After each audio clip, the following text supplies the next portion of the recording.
Ladies and gentlemen, the sole genius behind the Aries System, my son Brent. The applause wasn't just deafening, it was an insult to the laws of physics.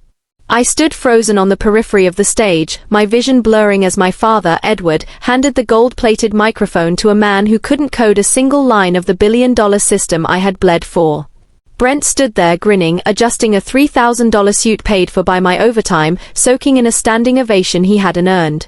Edward leaned in close to me, his smile never wavering for the cameras, but his voice was a shard of ice pressed against my ear. "Don't make a scene, Mia," he whispered. "You're just the mechanic. Mechanics don't get equity. Now smile or you won't even get a severance package." In that 5-second whisper, a decade of my life was deleted. I didn't scream. I didn't cry. I reached into my pocket, pulled out my security badge, and set it gently on the mahogany table. It made a soft click that was swallowed by the roar of the crowd. I turned around and walked out. I walked past the champagne, past the billionaire investors, and past the $1.2 billion worth of technology that, unbeknownst to them, was about to become the world's most expensive paperweights. Before I tell you what happens when a mechanic decides to stop fixing the engine, drop a comment. Where are you watching from? And have you ever had someone steal the credit for your life's work? Pay attention because the pedestal is about to move. The trap of normalized cruelty. I sat in my 10-year-old sedan, the engine cold, listening to the muffled bass of the celebration music thumping through the garage concrete. My name is Mia. I am 32 years old and for the last decade I have been a ghost. Inside that building they were toasting to the future of Aries medtech. They were celebrating the Class 3 robotic prosthetics that could let a paralyzed man run a marathon or a surgeon perform heart surgery from 3,000 miles away. But they didn't know how those machines actually worked. They didn't know that every single line of code, every safety protocol, and every FDA compliance log bore my digital fingerprint. My brother Brent, the architect, was a gambling addict who treated the company accounts like his personal casino. I spent my 20s cleaning up his messes, fixing his catastrophic errors, and ensuring our technology didn't accidentally kill someone. I was the safety net that caught him every time he fell from his high horse. You might ask why I stayed. The truth is what psychologists call the trap of normalized cruelty. My father didn't break me in a day, he chipped away at me. Since I was a child, he taught me that love was conditional. I was valuable only when I was useful. I remember when I was 12, I won the state science fair. I ran home, bursting with pride. Edward didn't even look at my blue ribbon. He just pointed to Brent, who was crying over a broken toy car. "Fix it, Mia," he said. "Your brother is the statue. You are the pedestal. Without you he falls. So don't you dare move." That was the lesson. I wasn't the art. I was the support structure. They trained me to believe that being the good daughter meant setting myself on fire to keep them warm. They thought that training would last forever. They thought I would fade away quietly because that's what pedestals do. But they forgot one thing: if you remove the pedestal, the statue doesn't just look less impressive. It crashes to the ground and shatters into a million pieces. My phone buzzed in my lap. The screen lit up with a notification I had received every single day for 3,600 days. It was 5 p.m. Biometric handshake required. Level 5 administrator. Authorized daily operations. For 10 years I had pressed the green accept button without thinking. I pressed it on Christmas morning while my family opened gifts without me. I pressed it during my best friend's wedding. I pressed it while I had the flu, while I was on dates, and while I was burying my grandmother. That button was the leash that kept the billion-dollar dog walking in a straight line. Edward thought he had stripped me of my power when he took my plastic security badge. He forgot that he hadn't just built a company, he had built a kingdom of Class 3 medical devices that required a licensed monarch to function. And he had just exiled the Queen. I propped my tablet on the steering wheel. The company was live-streaming the event for the global markets. On the screen, Edward was laughing, clinking his glass against a lead investor's flute. Behind him, the Aries Mark IV prototype arm was performing a delicate piano sonata, its titanium fingers moving with fluid grace. It was a masterpiece of engineering. My masterpiece. "Zero equity," I whispered to the empty car. My thumb hovered over the screen. The green button meant safety. It meant keeping the peace. It meant swallowing the insult and going home to hope for crumbs of gratitude. The red button meant war. I didn't hesitate. I pressed decline. On my phone, a new message flashed, authorization denied. Initiating emergency protocol. I looked back at the tablet. The piano music stopped instantly. The Aries arm didn't just slow down, it froze mid-strike, its fingers rigid, locked in a protective rigor mortis. The sudden silence in that boardroom was louder than the applause had been. Edward frowned, tapping his glass, thinking it was a glitch.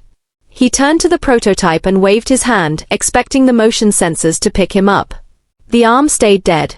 Then came the sound. A low, rhythmic pulse began to blare from the display console. It was the FDA-mandated alarm for an unsupervised device. Beep! Beep! Beep! The investors stopped drinking. Brent rushed over to the console, his face pale as a ghost. He began furiously tapping the screen, trying to bypass the lock. He looked like a child trying to fly a spaceship by banging on the dashboard. A large red banner scrolled across the presentation screen behind them, replacing the Aries logo, System Lockdown. Unauthorized operation. Licensed supervisor missing. All units disabled. Edward's smile vanished. He spun around, his eyes scanning the crowd for the one person he had just thrown out like trash. I took a sip of lukewarm water. The show was just beginning. The silence in my car was shattered by the ringtone I had assigned to my father, a jarring, repetitive siren. I picked up. Turn it back on right now, Mia. His voice was so loud it distorted the speaker. I could hear the chaos in the background, investors shouting, chairs scraping. I know you did this. I know you rigged it. I didn't rig anything, Edward, I said, my voice calm, almost bored. I told you I'm just the mechanic. And since I don't work there anymore, I can't authorize the safety protocols. Don't give me that technical garbage. He screamed. You sabotaged the fleet. I will sue you for everything you have. I will bury you so deep you'll never work in this industry again. It's not a virus, Dad, I corrected him. Specifically, it's the 24-hour supervisor mandate required for Class 3 medical devices. Without a licensed administrator to biometrically sign the logs, the system defaults to safe mode to prevent patient injury. It's not sabotage. It's the law. I don't care about the law. He roared. I have $1 billion deal on the table. Fix it. There was a scuffling sound, and then my mother's voice came on the line. She was crying, that breathless, high-pitched sob she used to manipulate me. Mia, please. How could you be so cruel to your brother? This was his big night. Why are you trying to destroy this family? I didn't destroy the family, Mom. You did. You sat there and watched Dad give my life's work to a gambling addict. You chose your side. We fed you. She shrieked, the mask slipping. We let you play scientist in that lab. Give me the phone. Edward snatched it back. Listen to me, you ungrateful brat. I want the override code right now. Give me the password and maybe I won't call the police. There is no password, Edward, I said. It's a biometric key. It scans the unique vascular pattern of a licensed engineer's thumbprint. My thumbprint. Then get back in here and unlock it. I can't do that, I said. Why the hell not? Because you fired me. And as you so clearly pointed out, mechanics don't get equity. So, unless you're planning to sign over 50% of the company in the next 5 minutes, my thumb stays with me. You can't do this. He stammered. You can't walk away with the keys to $1 billion company. I just did. Good luck with the investors, Dad. I hear they hate surprises. I tapped the red end call icon. The siren stopped. On the tablet, I watched as the lead investor stood up, buttoned his jacket and walked out.